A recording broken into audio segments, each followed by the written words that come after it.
latest drama surrounding the royals. The Queen, as we speak, holding a crisis summit with her family in the wake of Prince Harry and Meghan Markle's stunning decision to step back from their role. Harry and his dad, Charles, and brother William were there. And Meghan Markle reportedly called in from Canada. Yes, the Queen summoned everyone to a private meeting at her royal country house. And everyone attended except Meghan Markle, who conference called in. And I'll be honest, I don't blame Meghan for not going, because nothing good happens when white people invite you to the countryside. Right? We all know. We've all seen it. We've all seen Get Out. We know how this shit ends. And by the way, how gangster is it that the Queen is 93 years old and still driving herself? Huh? That is so dope. 93 years old. She's in a Range Rover like she's in a hip-hop video from the 90s. Like, you could throw some Biggie under that clip and it wouldn't look out of place.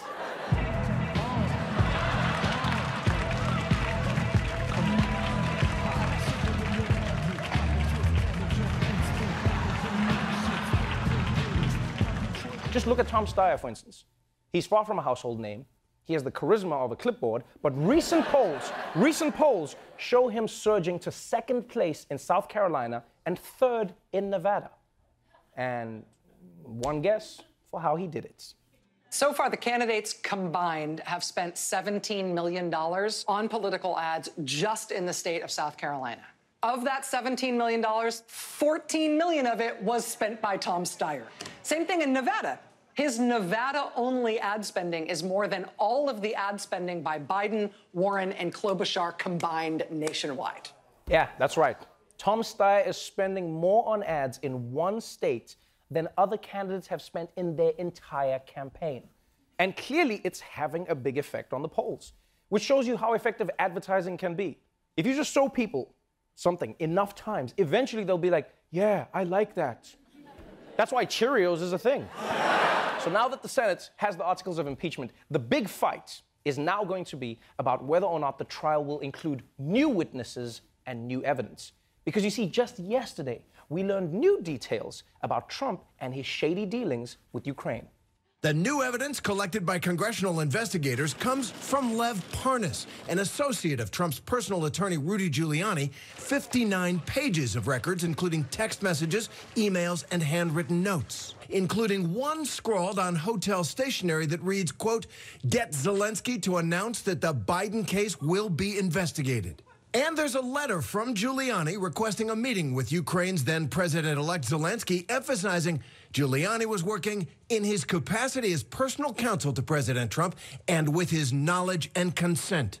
No, seriously? They wrote down the plot of their crime and then kept it? That is a literal paper trail. Why would you do that? What, were they just hanging around like, you have to keep the receipts? Like, isn't that taxes? No, it's for crimes too. You have to keep them. On shelves this morning, the much-anticipated and already wildly controversial new book, From the Depths of Our Hearts. The book, which is written in part by Pope Benedict XVI, defends the Church's practice of celibacy among priests. But it comes at the same time Benedict's successor, Pope Francis, is considering whether some older married men could be ordained in very remote areas like the Amazon. Benedict argued for the necessity of celibacy, writing, "Serving the Lord requires the total gift of a man." Oh, I see what's happening here. The new pope wants to change the rules so priests can have sex, but the old pope wants the rules to stay the same, and I get that. I mean, if I had been forced to be a virgin for 92 years, I would also be out there like, guys, come on, those are the rules. We agreed. But I'm sorry, old pope, you don't make the rules anymore because you quit. Yeah, you can't just come back and try and change things up. It would be like coming back to visit a house that you sold, like, oh, interesting curtain choice. You sure you want to put the couch there? And it'd be like, how did you get in here? I took a spare key. I will say what's really strange about this is that both of these men supposedly talk directly to God, right? That's the whole thing of the Pope. But they're getting different messages. It's almost like God is playing a prank on one of them. Yeah? You know, like one priest is going up to God like, wait, are we not supposed to have sex? And God's like, no, I'm just messing with the other dude. I'm just like, look how horny he's getting.